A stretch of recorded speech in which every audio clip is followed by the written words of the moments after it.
السلام عليكم، كل سنة وانتم طيبين.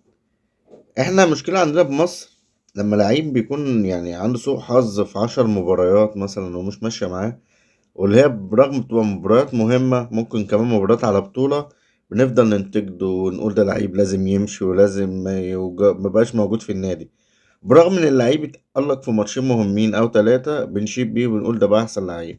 يعني مثلا على سبيل المثال بيرسي تاو، كل الناس شادت بيه اول لما جه، والرقصة وبتاع وكله اتفاعل معاه وكله كان بيقول فعلا صفقة من زمان بندور عليها، لعيب مهاري وسريع وكان فيه كل المواصفات. برغم ان كان بتيجي مدربين تألف شوية تلعبوا فيرود وشوية تلعبوا في نص الملعب رقم 10، طريقة غريبة. لما لعب في مكانه ورجع للياقته البدنية دلوقتي يعني عايزه كذا فريق دلوقتي بيتكلم عن بيرسي تاو. كل الجمهور حبه، كل الجمهور رجع يعني خد الثقة فيه، قال ده فعلا لعيب يستحق، قال لي يستحق يلبس تيشيرت النادي الأهلي. انا من اول يوم شفته او شفت فيديوهات لبيرسي تاو كنت بقول اللاعب ده هيجي يفرق مع الاهلي بسياسة جديدة، والاهلي هيجيب لعيبة من نوعية ايه سوبر، يعني مش كنا بنجيب لعيبة كتير وما بيسوقهاش الحظ مع الاهلي وكان بيمشي. هو اللعيب لما جه كان عايز يثبت وجوده، بس الاصابات بقى في لعيب كده بيبقى حظه وحش في فكرة الاصابات، حتى لو احرف لعيبة في العالم من كتر الاصابات بتضيع اصلا مستقبل اللعيبة. بيرسي تاو دلوقتي النهارده اتألق مع المنتخب، جاب ضربة جزاء وتألق، المدير بتاعه الفني بعد ما كان منتقده عايز ما اصلا يستبعده من المنتخب، النهارده أيد بيه وقال ايه سبب استبعاده قبل كده.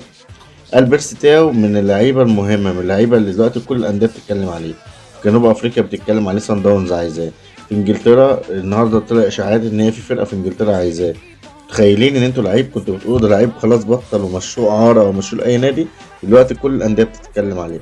احنا عجب، احنا بعد ما بنفضل نقول لازم اللعيب ده يمشي لازم اللعيب ده يمشي، ممكن في ماتشين 3 يرجع لمستواه او لعيب يتولد من جديد. يا جماعة نفسي اصبروا على اللعيبة، اللعيب بني ادم زينا اصبروا عليه. عارف ان في متوشة بتدوق ببطولات ومتوشة مهمة، اللعيب برضو ده بني ادم، يعني غصب عنه. في لعيب لو في مستواه اكيد مش هيأثر، اكيد مش هيلعب غصب عنه.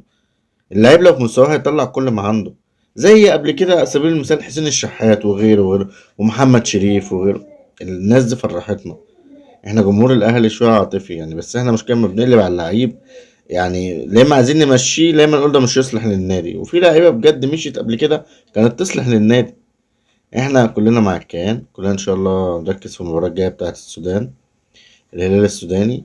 ملناش دعوة بأي كلام بره الكورة، احنا أهم حاجة في الملعب، الرد كلها في الملعب.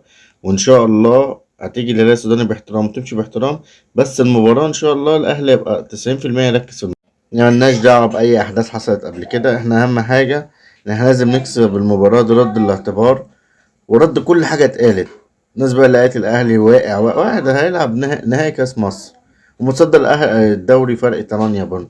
اعتذرنا على البطولة العربية واعتذرنا على كأس الرابطة عشان الضغط البطولات، واللعيبة عندنا لعيبة مصابة كتير، اعتذرنا واحنا متصدرين كل حاجة، وكنا نهائي 3 سنين ورا بعض في أفريقيا. يعني أنا مش عارف اما احنا لما كناش مستوانا ضعيف أو واقع كنا وصلنا ايه، خدنا العالمية مثلا، وعملنا بطولة كويس في كأس العالم للأندية اللي الأخيرة دي، واللي قبلها عملنا بطولة برضو جامدة وخدنا التالت ساعتها البرونز. يعني الأهلي مش يا جدعان لازم اللعيبة برضو تصبروا عليها اللعيبة.